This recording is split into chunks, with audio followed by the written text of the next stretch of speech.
Welcome! My name is Carlos and I am the creator of Philosophise Now, a blog about philosophy and critical thinking. I used to write an article. It's been more than a year writing articles. I've written 63 so far, and I was a bit discouraged and about to give up because people don't read things anymore. People in this day and age, they just want to watch a video on YouTube. So that's what I'm doing. So I'm trying to reach out to the wider audience by doing videos, and my plan is to basically comment on each one of the articles one by one from the beginning. Not just tell you a summary of what happened in each one of the articles, but more like creating discussion about it. You would still want to read each one of the articles. So hopefully I can reach out to more people. So my first article is how it all began. Basically, I just wanted to tell you my motivation of starting writing the blog. I was like most of you. I just came home from work and I was very tired. And usually we just put Netflix or Amazon Prime Video and basically just watch some series and then go to bed and sleep. So I used to be quite a bookworm. I used to read loads and lots of books, but that, when I started working, then started to fade away. Also, I had 2 children, so that takes up a lot of my time. So I started giving up reading books.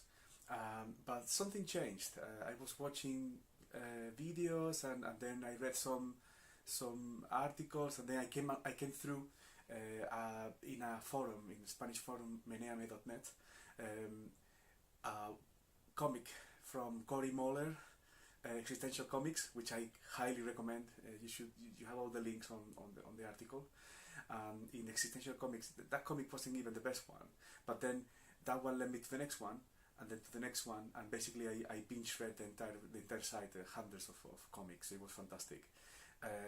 That started, it has some little publicity at the bottom, which is about philosophy usually, and then they had an article about, they had a click here for existential terror and breakfast, and then I clicked there, and then it was a web serial, where basically every week, every Wednesday, you will have a new story, a new episode of the adventures of Malcolm Steadman. I highly recommend Existential Terror and Breakfast. It's fantastic, and it's finally finished the 3 seasons. So I then I saw some recommendations from Mike Fitzgerald, which is the writer of Existential Terror and Breakfast, and I went into also in Cory Moller's Existential Comics. They have references to the Stanford Bibliotheca Library of Philosophy, and through links, then I came through a number of things, and one of them, for example, was the New Philosopher magazine. So this is the first one I ordered. I ordered only one, and I got it, and I read it, and it was fantastic. It was great. My mind, it just blew up my mind. So I said, well, I really want to more of this. So I contacted the guys, and they're guys from Australia, and I said I want all of them, and then they told me, well, you're a bit late. We had a very short print run at the beginning, so we can send you these ones, and then they had to post them all the way from Australia, and that was very expensive. You cannot imagine. I still think it was worth it.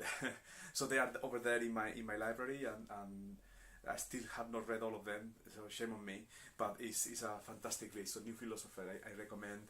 And then that led me also to start looking at, because we were doing web comics, so I said, well, how about real comics, comics that are printed already? So I think I discovered Logic Comics, which is the story about Bertrand Russell looking for a way of basically all philosophy or the whole reality being described by logic, so in mathematical terms, which is I'll leave it to you to see if he succeeded or not. So that's Logic Comics. It's a very good one. It's you can see it's in full color, so it's just fantastic value for money. Very interesting read. And then I started thinking, well, Amazon recommended me the next one. How about people who like this sort of thing? So that I came through Cool Philosophy, which is intended for children, teenagers, more like 13 years old, something like that. And this is also, as you can see, is pretty cool. They try to make it. It's a bit simplistic, As you can see already, the Superman, Ubermensch, from Nietzsche, and you can see that it's a little bit oversimplified, but it's a good introduction. It's a teaser, so you're going to want to read more serious books. So then that's exactly what happened to me. It's like it's too simple. I want the hard stuff, So then that led to me to Slavoj Žižek, my favorite philosopher. Well, favorite. I have many favorites, but Slavoj, he's living. And he actually lives in London, and I actually exchange emails with him. It's great. So basically, he was recommended to me by Michael Fitzgerald from Existential Terror and Breakfast. He basically Slavoj has a film that I totally recommend. It's a documentary about ideology. Is the Pervert's Guide to Ideology. So I absolutely recommend that film. It's very jam-packed with thoughts, and you have to stop every now and then to just try to absorb all the concepts that he's throwing at you. And I went and bought like 9 books from him and started having a look, and this one I think is the easiest one. Violence is the easiest one. The first one I would recommend for anybody trying to read into Slavoj Žižek's collection. He has written hundreds of books, but this Violence, it blew my mind. It's easy to understand. He has jokes in it. He makes references to pop culture, films, and everything. This was an easy read. Not so much other books that I have in my library. I have other ones that are really tough to get through, but nonetheless they are very interesting. So I also read Simone de Beauvoir. I read Camus. I really like Ludwig Wittgenstein. So the Tractatus Logico Philosophicalis, or the Tractatus, basically. And he's quite a clever guy, and he claimed to have solved philosophy, and I sort of agree with him. He also had another one, which is the Philosophical Investigations, which is the later one, that his final piece, which he destroys his previous Tractatus. So it is like a U-turn, and it's very interesting. I will talk more about that in other articles, in future articles. So my point for this video and the commentary of how everything started, the point is that you should really stop or pause watching so many videos and just being in one-way reception, and you should go back to read a little bit more, and you don't have to spend money on this. You have lots of resources on the internet. You can Existential Comics is there for free. Existential Terror at Breakfast. There are dinosaur comics, which is vaguely philosophical but very fun.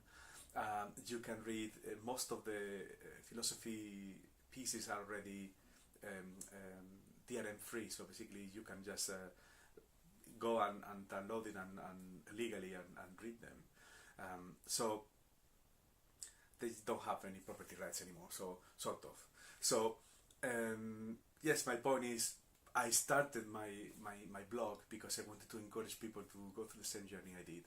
I think that is, it starts making you think about things, and it makes you a better person. You start being more self-critical, and you try to aim for the better. I think it's very healthy to start, self-reflecting. That's what Socrates always said. I cannot remember the quote now, but basically it's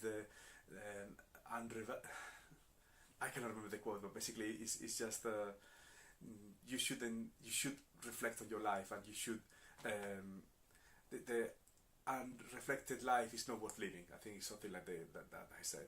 So basically, you should reflect on yourself, think about reality and things, and then that has value on its own. So you already improve yourself just by doing that. So thank you for being here. I hope that you like the videos. This one was a bit different because it doesn't have a common theme. So hopefully this is one of the weakest ones probably, and hopefully you will enjoy some of my wacky ones where I talk, for example, about bacterial overloads, where bacteria are ruling over us, or things like that, you know, or outsourcing your thinking, surrogate thinking, you know, or, you know, there's so many of these articles that, yes, no, and don't take me too seriously, you know, these are really for to open up your mind, basically. It's just to be a bit provocative, you know, and I'm not trying to preach or anything, just take everything with a pinch of salt, you know. So okay, so that's it, you know, there's nothing else for now, and hopefully you enjoyed it, and see you in the next one.